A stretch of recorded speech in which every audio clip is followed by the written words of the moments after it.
Hi friends, many times when I am writing an email, I get stuck on some word and I'm thinking whether what is the right spelling for this. And you know that something is wrong, something is odd about this word, and you are confused whether the spelling is the way it is pronounced or it is something else.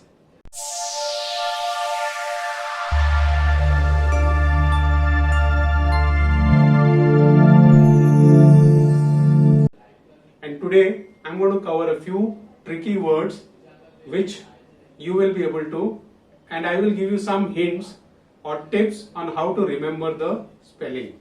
For example, let me take the first word, necessary. When you think of necessary, the way it sounds like a double C, necessary. But actually there is only one C, as I put here the spelling is, but there are double S. So there is a single C and two S. How do you remember this? Okay, I am wearing a shirt, and generally I wear a shirt, and whichever shirt I wear, there's only one collar, C for collar, and two sleeves, S for sleeves. So one C and two S. So whenever you are confused, you are on necessary and you're thinking, what is it? Double C, double S. So it's single C. Think of this example, a shirt with single collar and two sleeves. Okay. So this was necessary. Let me go to the next word, stationary versus stationary. Okay. Now, stationary means something which is standing still, the ARY, or stationary. The problem is here. Okay, so when something is standstill, it is called as stationary. And stationary stands for things that we office stationery or things which you use like envelopes or staple pins. So think of envelopes, or when you think of stationery, think of E for envelopes or eraser. Okay, so stationery instead of, and this I've seen in several emails that I receive or several written documents that I receive, the word E and A in such stationery is misspelled. So the way to remember is, when it is stationery, think of envelopes, think of eraser. Because I am saying this, it can be kept in your memory. Oh, stationery, envelopes, eraser, starts with E, so it's stationery. Separate. Now the third word is separate. It sounds like separate, A, but it is sep, and this is a mistake that I keep doing often. And the spelling is SEPARATE instead of, this is where people put E, separate. Now how do you remember this? Think of a rat in the room. Okay, a very big rat or a hairy rat. A rat. Okay, a rat, and that's how instead of E it's A rat, not E rat. Okay, so separate. This is just a way of remembering. You know there is a problem with the spelling and you are jogging your memory, what is the right one. Okay, and the right one, so you keep something in your memory which helps you remember, just the way I said the collar thing. Separate, a rat. Okay. The fourth one, compliment versus compliment. Compliment with an I means I am complimenting somebody. Your shirt is looking good. Now this is a good compliment. You're looking good today. That's a compliment. And what is a compliment? Compliment is something which completes something. Like, let me say, in India, if you are having idli with sambar, the sambar complements the idli.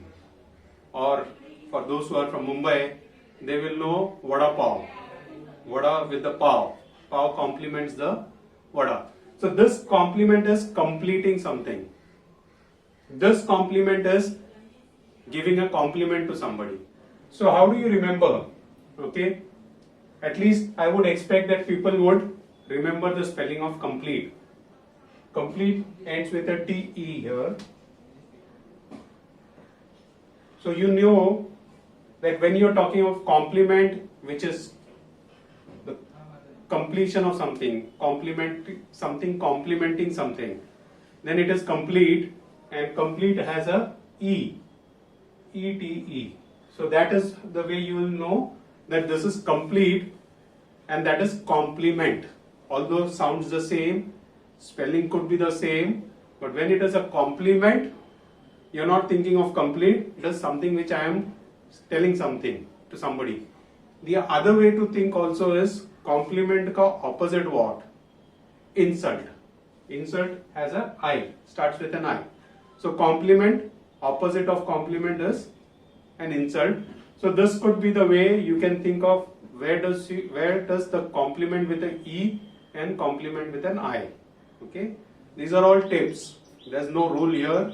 These are all tips which just because you heard it, you may remember it, or if you put it into your memory, it will come to you. Arey haan, this is how I remember this. Okay, so let's go to the next one, which is accommodation. Now here the challenge is, like in necessary you had only single C and double S, here you have double C and double M. Many a times you are confused whether there is a double M or whether there is a single M.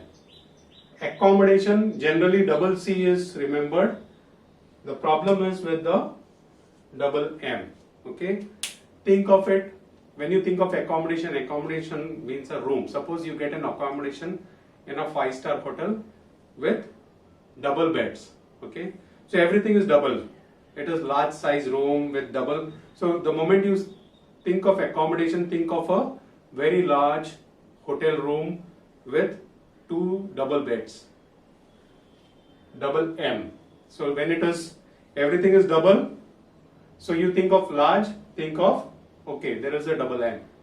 There's not a, that could be sounding like a single M, but there is a double M because you're thinking of the hotel room in your mind with a double bed. Okay, so accommodation has a double M. Here what I'm trying to do is just giving you tips. There are, again I'm repeating, there are not rules, but these are ways in which you etch something into your memory and it comes to you when it matters. Coming to the 6th one, rhythm. It sounds like RYTHM, and that's how I used to write till I realize how do I make sure that I don't do this mistake. There are 2 H. Rhythm. Rhythm means what? There is a rhythm to something, a balance to something. A rhythm to something means I know of this H, I should know there is one more H that is required to make this rhythmic or rhythm completed. Okay, so RHYTHM. So use this. Confusion is with this H. This is where the confusion is. Okay, so how do you remember? I see an H, I want to create a rhythm, so put another H to make it complete balance rhythm. So rhythm with an H. The last one is the desert. Okay, there are 2 deserts. One is a dessert at the end of a meal. You have a dessert. Okay, and then the other dessert is where you're talking of a desert, sand, and the dessert that you think. Okay, now how do you remember? Because most of the people do this mistake when they write desert, which is the sand one, the Arabic desert or other deserts. Okay, they put double S, whereas there is a single S. Think of it this way. Desert is something which you want more. Okay, typically you get a sweet, something sweet. Okay, and you want maybe an ice cream or a ball of fruit, and you liked it and you want more. So the S in a dessert is more. So you have 2 S in a dessert, which is the dish after the meal. But when it comes to a single S dessert, you don't want more of a dessert. Typically, you know, it's not a pleasant place, so you want less of it. So a single S. I'm just giving you hints of how you can remember how many S to be put when you are putting a dessert of a in a word you're writing desert and you want to think whether it is double S or single S. If it's a desert after a meal, there are two S. If it's a desert in a sand kind of a place, then it is single S. With that, friends, I come to the end of this episode where we try to understand how you can write spelling of some of the tricky words which I have mentioned here. And if you have any such tricky words that you want the audience to know, you can put it in the comments and I will try and make a video out of it. And keep watching this channel. Do subscribe if you have not yet subscribed. And if you like this video, just give us a thumbs up and like. With that, friends, I'm Aslam signing off. Goodbye.